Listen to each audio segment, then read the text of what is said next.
En esta clase veremos estructuras de tracción y comenzaremos analizando el comportamiento de un cable sometido a diferentes estados de carga. Vamos a considerar en primer lugar un cable estirado entre dos puntos fijos con una única carga aplicada en el punto medio. Bajo la acción de esa carga, el cable adopta una forma simétrica triangular y a cada apoyo llegará la mitad de la carga a través de ambas mitades del cable trabajando a tracción simple. Esta forma, adoptada por el cable frente a la carga aplicada, se caracteriza por la flecha, que es la distancia vertical entre la línea de apoyos y el punto más bajo que adoptó el cable al deformarse. Sin la flecha, el cable no podría sostener la carga, porque las fuerzas de tracción serían horizontales, no habría deformación en el cable, y ninguna fuerza horizontal puede equilibrar las cargas verticales. En esta geometría conocemos, además de la flecha, también la luz, es decir, la distancia entre apoyos. Conociendo estas dos dimensiones, podemos conocer también la inclinación que adquieren las dos mitades del cable al deformarse. Y eso nos permitirá conocer la magnitud de los esfuerzos internos a los que está sometido cada una de esas mitades del cable si descomponemos gráficamente la carga según esas dos direcciones. Asimismo, para que el sistema esté en equilibrio, aparecerán en los apoyos tiros oblicuos, que son las reacciones del cable que tendrán la misma magnitud y dirección y sentido opuesto a la geometría que tiene el cable en el arranque. Esta reacción o tiro oblicuo puede a su vez descomponerse en una componente vertical que será igual a la mitad de la carga aplicada y una horizontal que se aleja del apoyo, denominado tiro horizontal del cable. Esta reacción es muy importante porque si no existiera esa componente horizontal, los extremos del cable tenderían a cerrarse. Como podemos ver en el gráfico del equilibrio de acciones, el valor de esa componente horizontal va a depender fundamentalmente de la inclinación que adopten las dos mitades del cable. Si se le agrega al cable otra carga, por ejemplo en algunos de los dos tramos, vemos que va a cambiar nuevamente su geometría, acomodándose a este nuevo estado de cargas para transferir las cargas por medio de tramos rectos de distintas inclinaciones. Los apoyos desarrollarán reacciones verticales distintas porque hay una asimetría de carga, pero la reacción horizontal será igual, pues el cable debe estar en equilibrio en esta dirección y la sumatoria de fuerzas en X, por lo tanto, debe ser igual a 0. Al no haber ninguna otra carga horizontal en el sistema, la componente horizontal en el apoyo A deberá ser igual a y de sentido opuesto a la componente horizontal en el apoyo B. Si agregamos una nueva carga al cable, vemos que éste vuelve a deformarse adaptándose a este nuevo estado de cargas.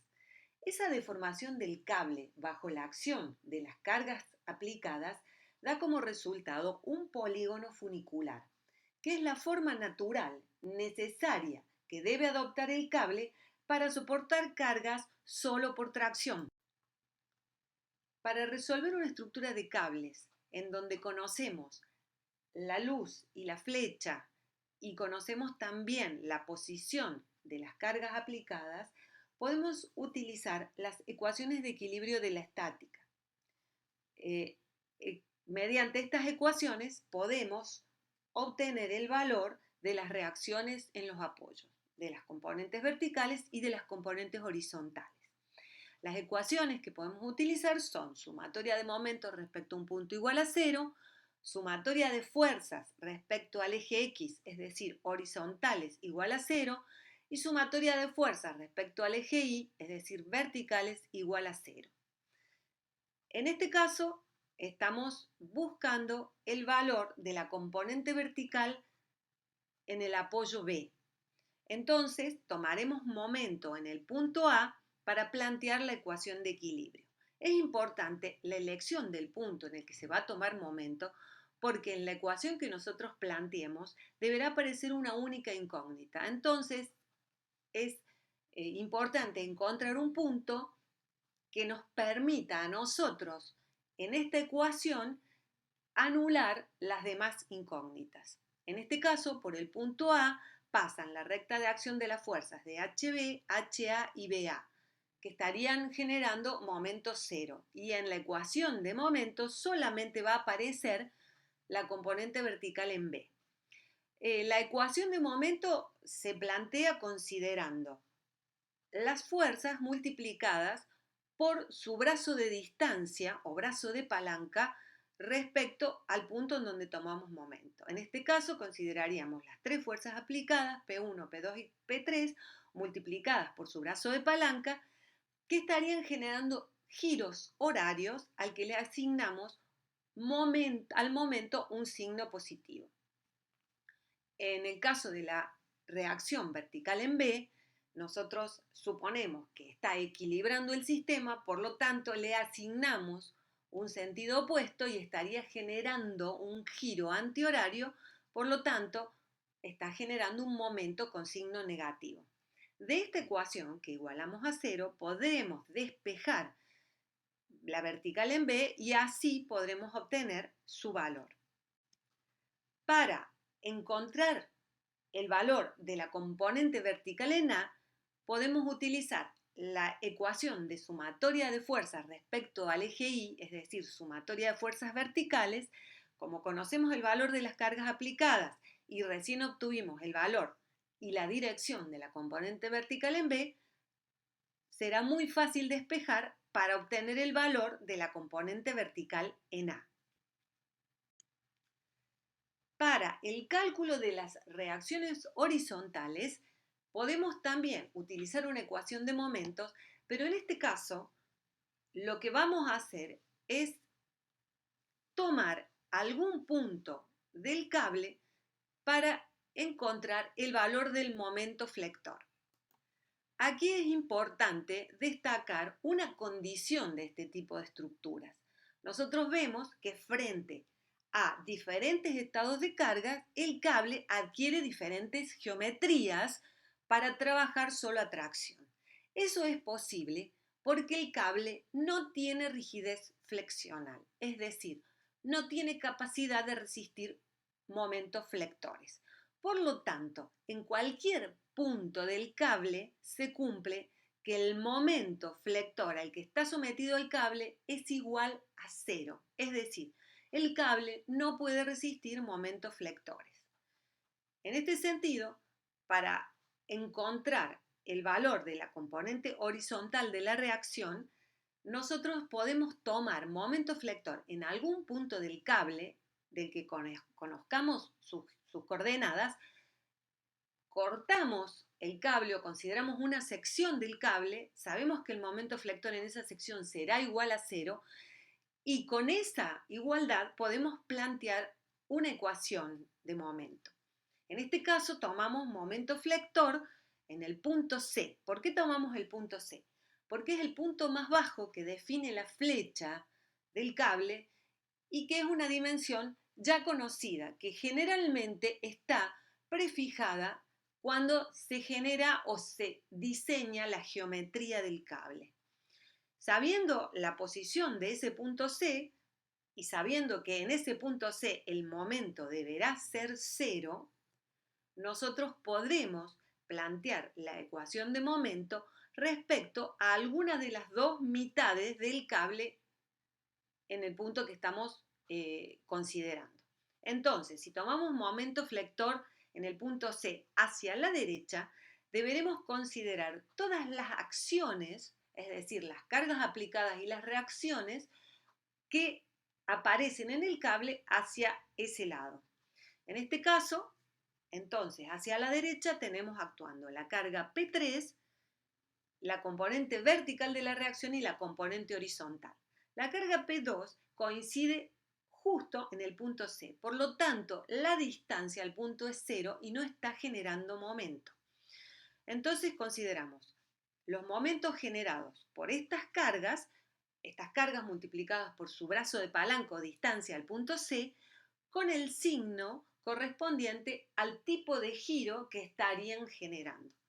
La carga P3 está generando un giro horario positivo, la reacción vertical, habíamos visto, está generando un giro antihorario negativo, y la reacción horizontal, que nosotros a priori le asignamos un sentido hacia afuera, porque sabemos que lo que va a hacer es impedir que los apoyos se cierren, estaría generando con esta geometría que nosotros hemos planteado, es decir, es horizontal y tiene sentido el vector hacia afuera, estaría generando un giro también horario, es decir, un momento con signo positivo. Planteada esta ecuación, que es igualada a cero, porque sabemos que en el punto C el momento debe valer cero necesariamente, podemos despejar HB y entonces encontraremos cuál es su magnitud. Y fíjense en la ecuación que en esta ecuación el valor de la flecha está en el divisorio. Eso es importante conocerlo y tenerlo en cuenta porque lo que estamos viendo es que el valor de la flecha será inversamente proporcional al valor de la reacción horizontal. Es decir, mientras mayor sea la flecha, es decir, mayor la distancia entre los apoyos y el punto más bajo del cable, menor será la componente horizontal de la reacción. Y por el contrario, si la flecha es muy pequeña, es decir, es muy pequeña la deformación del cable, la reacción horizontal será mayor. Para encontrar el valor de la componente horizontal en A, podemos utilizar la ecuación de sumatoria de fuerzas respecto al eje horizontal. Y como las dos únicas fuerzas horizontales que actúan en el sistema son HA y HB, estas se deben equilibrar, por lo tanto HA tendrá el mismo valor que HB, pero con sentido opuesto. Una vez encontradas las resultantes verticales y horizontales, podemos encontrar la reacción resultante en el punto A y en el punto B, mediante la composición gráfica de las fuerzas o utilizando el teorema de Pitágoras para el cálculo analítico. El valor de la reacción en el apoyo será coincidente con el valor del esfuerzo de tracción del cable en el arranque. Para garantizar que el momento en el cable sea igual a cero, la dirección de ambos esfuerzos debe ser la misma, de modo de garantizar que el cable solo trabaje a tracción, por lo cual no puede haber excentricidades que produzcan momentos. A medida que aumenta el número de cargas aplicadas, el polígono funicular va variando, tomando un mayor número de lados cada vez más pequeños hasta llegar a la instancia en la cual esas cargas están tan próximas unas de otras que ese polígono se convierte en una curva funicular. Para un cable con carga uniformemente repartida a lo largo de toda su geometría, esa curva se denomina catenaria. Aquí vemos en la imagen la representación de esa catenaria con justamente una cadena en donde cada uno de los eslabones representa una carga y la articulación entre un eslabón y otro representa esta falta de rigidez flexional que tienen este tipo de estructuras. Si a esa forma funicular se la invierte y se la congela, se obtiene la forma ideal de un arco que, sometido a un determinado esquema de cargas, desarrollaría solo tensiones de compresión. Sobre esto vamos a volver cuando veamos las estructuras de compresión un poquito más adelante. Aquí vemos esa curva funicular que desarrolla una geometría catenaria cuando este cable debe resistir cargas uniformemente repartidas o distribuidas a lo largo de toda su longitud. Un ejemplo es algún tipo de estructura sin rigidez flexional sometida a su peso propio. Pero también hay otra geometría funicular que se forma cuando este cable debe resistir una carga uniformemente repartida en proyección horizontal, que es la parábola.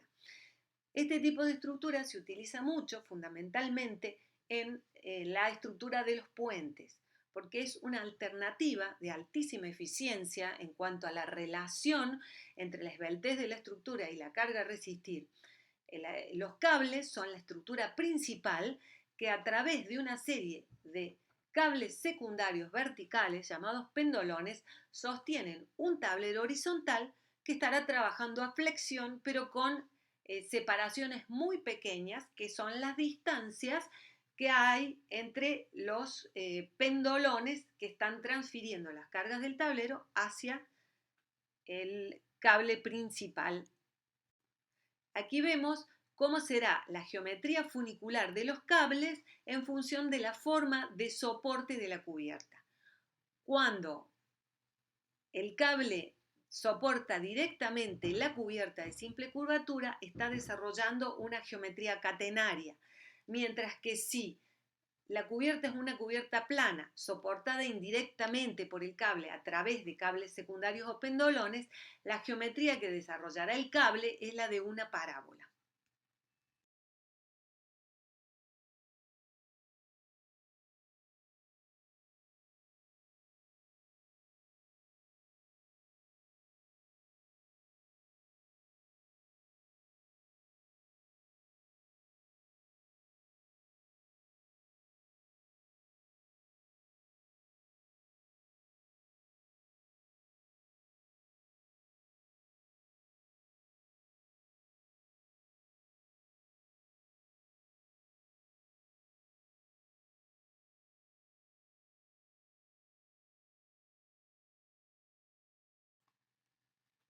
Para cada tipo de cargas, el cable toma la forma de equilibrio adecuada para trabajar exclusivamente a tracción.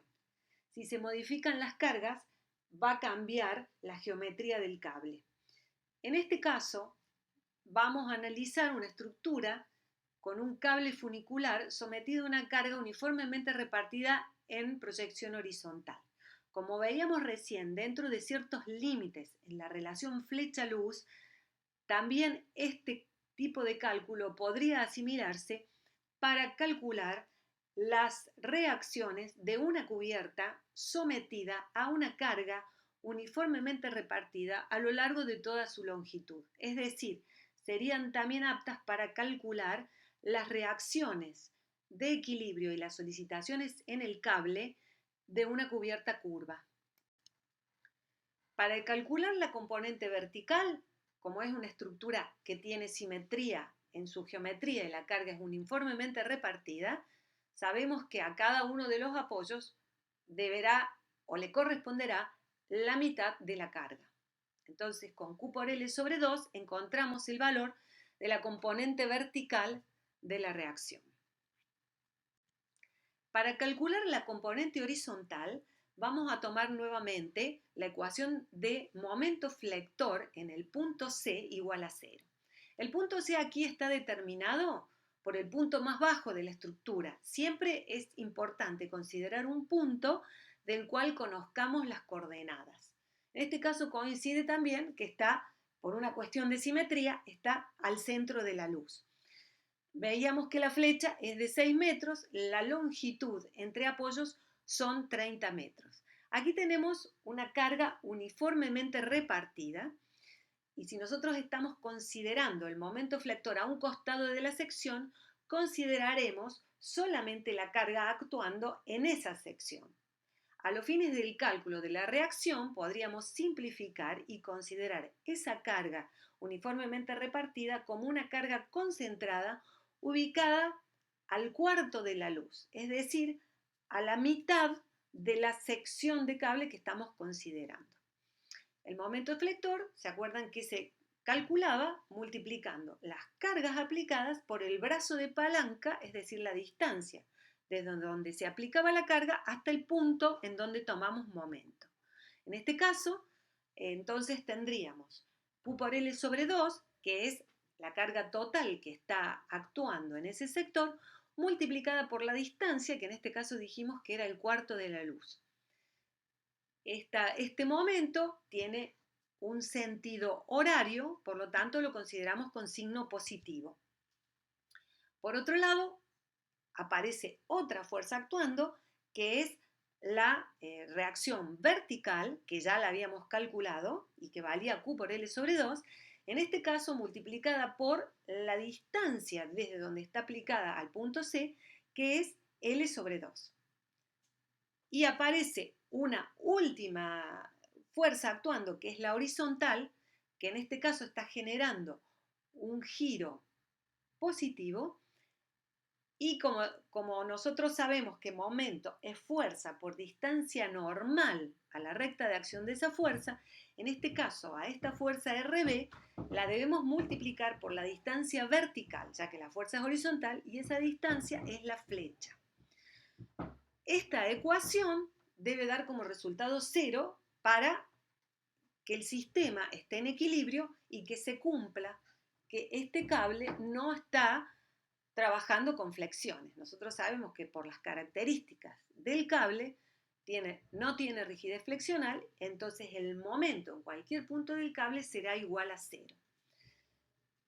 Si nosotros vamos reemplazando estos términos, vamos a llegar a la ecuación final, que es la que a mí me interesa que ustedes entiendan, en donde vemos que el valor de la componente horizontal de la reacción será igual a Q por L cuadrado sobre 8F. Y acá es importante entender qué peso tiene cada uno de los datos que nosotros vamos a considerar en esta fórmula a la hora de determinar el valor de la componente horizontal. Obviamente, la carga incide directamente, es decir, mientras más carga, mayor será el valor de la reacción. Lo mismo la luz elevada al cuadrado, pero aparece el valor de la flecha que es indirectamente proporcional al valor de la reacción, es decir, que mientras mayor sea la flecha, es decir, mayor sea la curvatura que desarrolla el cable, menor va a ser el valor de la reacción. Eso es importante tenerlo en cuenta porque a la hora de diseñar será importante calibrar la relación entre la luz y la flecha, considerando también estas cuestiones de resistencia y de eficiencia estructural.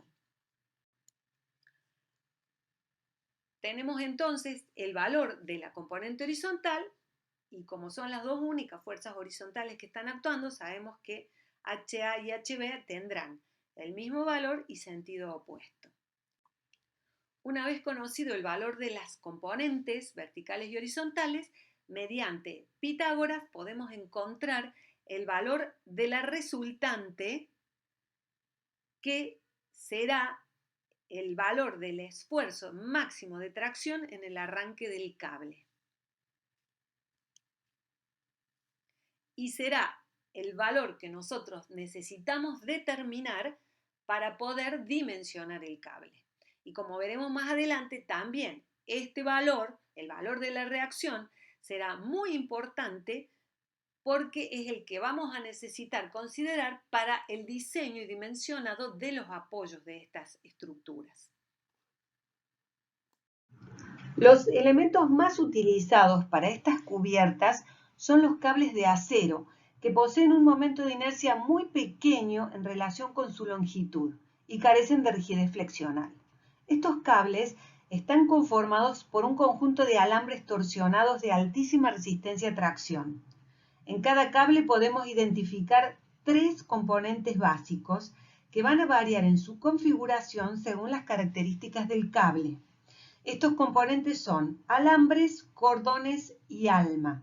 En general, los cables están constituidos por 6 cordones más un alma textil de cáñamo o material similar. Cada uno de los cordones se conforma por un número variable de alambres y la flexibilidad del cable aumenta al aumentar el número de alambres.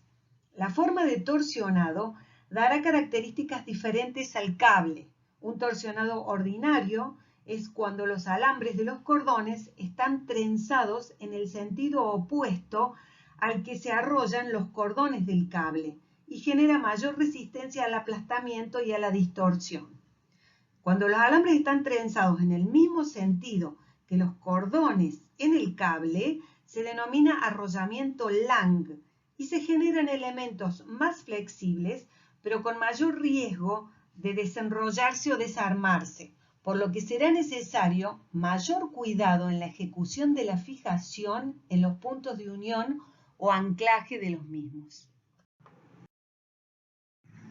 En esta diapositiva vemos diferentes accesorios para uniones y terminales y también piezas de anclaje, anclajes fijos o pasivos y anclajes activos para introducir el pretensado mediante gatos. La forma y construcción de estos elementos tiene una influencia decisiva sobre la duración de los cables, por lo que una vez finalizado el montaje de la estructura, se deberán realizar inspecciones periódicas para verificar su estado de conservación.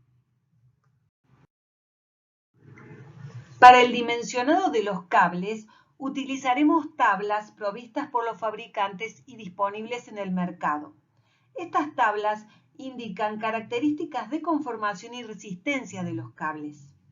La tabla 5 muestra la capacidad resistente de los cables en función de las aplicaciones y condiciones de trabajo a que serán sometidos. Para obras de arquitectura e ingeniería, utilizamos cables conformados por alambres con una resistencia de rotura de entre 140 a 160 kilos por milímetros cuadrados, que equivalen a 14.000 y 16.000 kilos por centímetro cuadrado. Si comparamos con la resistencia a tracción de un perfil de acero, vemos que tienen resistencias muy altas. En la tabla 1, además, vemos la nomenclatura de los cables, que está dada con relación a la cantidad de cordones, cantidad de alambres por cada cordón y la designación del alma alrededor del cual están torsionados. Esta forma de identificación está normalizada internacionalmente. Entonces, para conocer qué cable debemos utilizar, lo primero que tenemos que hacer es conocer cuál es el esfuerzo máximo de tracción que deberá resistir el cable de nuestra estructura. Y conociendo la tensión de rotura y esa carga máxima de rotura que debe resistir el cable, nosotros podremos determinar cuál es el diámetro más adecuado de modo de resistir una carga de rotura igual o superior a la de cálculo. En el caso del ejercicio que estamos analizando, nosotros encontramos el valor de las componentes verticales y horizontales de la reacción. Por Pitágoras encontramos el valor de la reacción resultante y sabemos que el máximo esfuerzo de tracción será igual en magnitud al valor de la resultante en el apoyo. Entonces, con ese valor vamos a calcular la carga de rotura.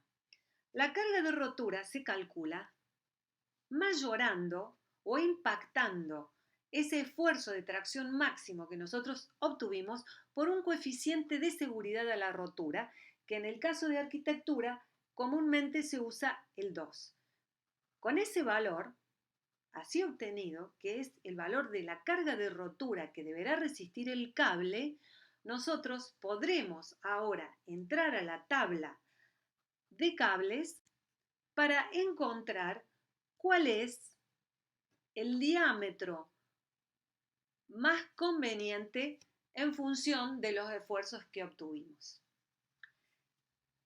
Aquí dejamos en esta parte y vamos a pasar a ver el diseño de los apoyos en el cable.